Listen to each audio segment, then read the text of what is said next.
Live. We are live. Guys, I just did a live broadcast and it was about my 6D Mark II, the fact that I got rid of it.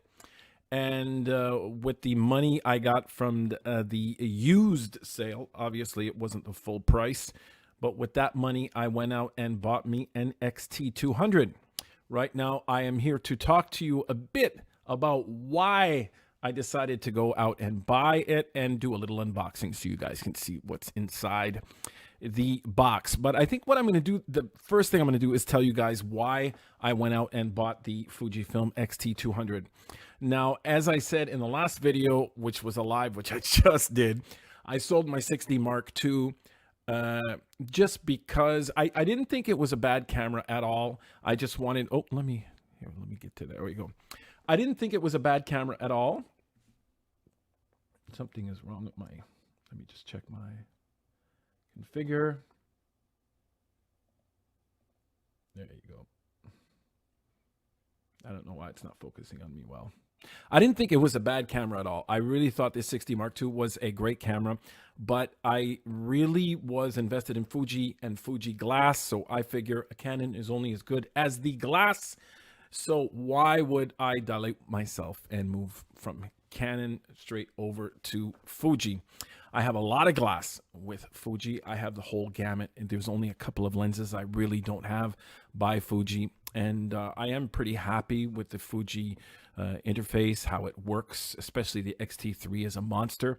I have the X-T3 right now. So I wanted to add to my arsenal the X-T200. Let's talk about why I decided to pick the X-T200, which is kind of weird. I used to own an X-T30, which, by the way, everyone, is a monster and a beast. It's an amazing camera. It's the X-T3 in a smaller form factor with a couple of the pro features taken off, but it is one of the most amazing cameras out there today in terms of video and photo, both. But what happens is that I am doing a bit less of these pro gigs where I do weddings and events where I need two really good camera bodies, and I'm doing a bit more blogging and vlogging.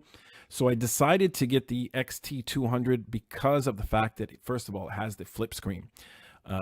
And also I have heard and read a lot of reviews that say that the actual video quality is darn good. That was one of the most important factors. And another important factor was at its price range. It's amazing that the X-T200 has 4K video with no crop. That is a biggie, guys. It's a really big one. And it's a big one for a lot of vloggers. I'll explain why. When you film and you do your blog, a lot of times you have a selfie stick or you put the camera at arm's length and you film yourself.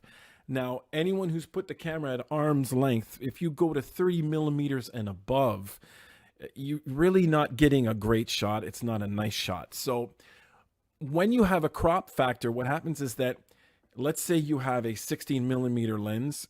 A lot of times you can, if you're shooting in 4K, they crop into the sensor to go get the 4K that they need.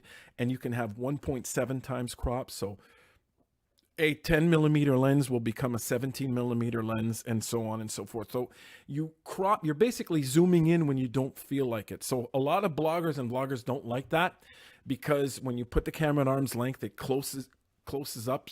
The image becomes close up and people can't get context to what's happening. So one of the cameras that offer great 4K footage with no crop at this price range, I don't think there's any other. I just think the X-T200 is the one. I was even looking at the ZV-1 by Sony. It also has a crop, but is also apparently an amazing camera. I decided to go for the X-T200. One, no crop at 4K, and two, I already have a gazillion lenses to fit on it, and it's a variable lens camera. So it actually is the X-mount camera, so you can basically put any X-mount lens on this Fujifilm, and I have some excellent lenses that I'll be able to use to blog and vlog, namely the 16 millimeter f1.4, which really kicks ass. So it'll try to make a guy like this look a bit better. So it's kind of cool for that. So those are the main reasons why I went out and bought the lens right now. There's nobody watching me right now. It's too funny. Anyways, so that is one of the main things. Now, I'm also going to go into a couple of the specs so you guys can see what you're dealing with when you buy the XT200. But I think a lot of people who want to get some really high quality stills will be able to get them out of this camera. It has a 24.2 megapixel sensor. And also the sensor itself is an APS-C CMOS with primary color filter. I believe it's their old Bayer type system and not a back illuminated, if I'm not mistaken. Now, another thing it has is movie. It has MPEG 4 and H.264, which is really a good thing because their older XT100 did not have that stuff, and it wasn't that great of a camera. The XT100, I think, was a real hit and miss. They shot that camera out there to see how people would react, and nobody really reacted that great. I really didn't. So much so, Fuji sent it to me for me to do a review on it, and I didn't feel like doing a review on it. I just didn't want to be that negative and just say it was such a bad camera, but it really wasn't great. It has the Fuji X mount. It has extended ISO output sensitivity from 100 to 51,000. And it has all kinds of other stuff that you'll basically see on some of the other lenses. But what I want to do is go to the movie recording right off the bat, 4K at 30p. And the XT100 only had 4K at 15 frames per second, which is basically unusable. And its continuous recording time in 4K is 15 minutes. You've got full HD at the 60 and all the rest of the Ps that exist out there, but also has high speed 2x, 4x, and 5x 1920 by 1080. And from what I've seen of the actual sample footage out there, you guys can go Google that. It's the best way. Just go to YouTube and do that. Do that search. High speed footage 1920 on the XT200. You're going to see some pretty good bit rates. One of the big weaknesses about slow-mo in any company has always been that the bit rate of the slow motion is a bit shady, and you have to get into the higher quality cameras to get really good slow-mo. But I found that the slow-mo on this camera was really good from what I've seen so far.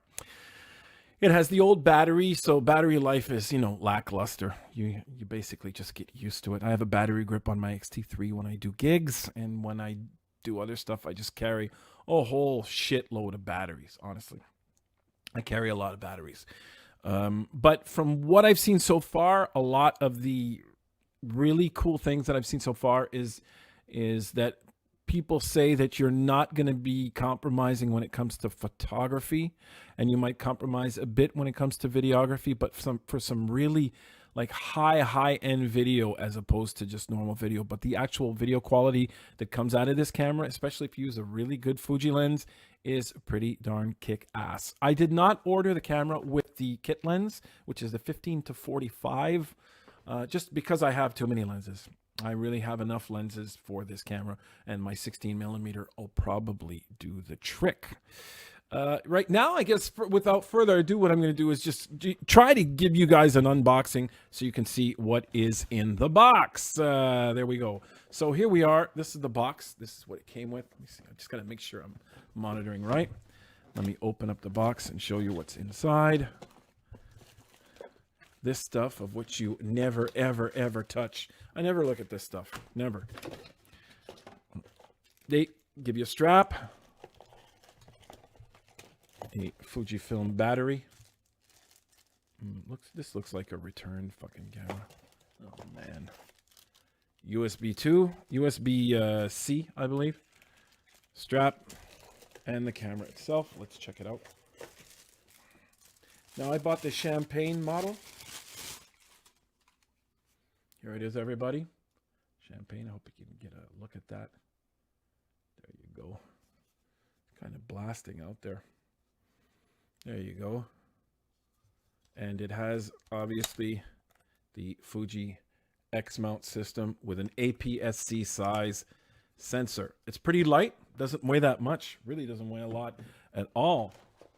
Really eager to get to using this camera. Now, another thing I wanted to see, because it seems to be the tendency with Fuji, is that they don't seem to be giving chargers away. So in this camera, they assume that you're just going to take the USB-C, plug this into a USB port, and charge your batteries through the camera. So there is no separate charger when you buy the XT200.